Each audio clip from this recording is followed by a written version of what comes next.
Hi Carrollton, this is Miss Uzinski here, and today I will be teaching you how to access your Google Classroom from home. So as you can see on my screen here, I have a new web browser opened up.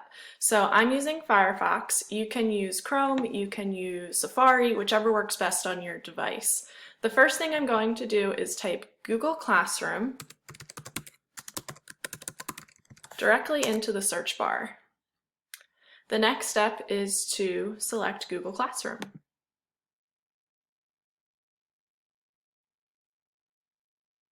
Now, I've already used Google Classroom before on this web browser, so you can see my username already popped up.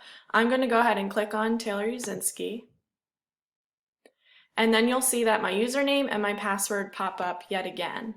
So this time you have to put in your username without the @pgcps.org, and then you also need to put your password, and then you go ahead and click Login.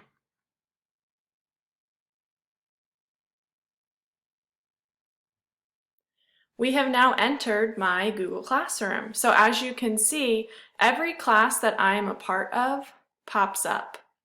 Now, if you are in Miss Starosta's homeroom, you would go ahead and click on that Google Classroom, and she has listed there for you all of your assignments and whatnot that you'll be working on. Now, if you're in someone else's classroom, you go ahead and click on that classroom. This is fairly simple after you've done it quite a few times. So after you watch this video once and you give it a go ahead, you should be good to go. But if you need it again, the beauty of these videos is that you can watch them over and over again until you know exactly what to do. Keep an eye out for more videos from Miss Uzinski.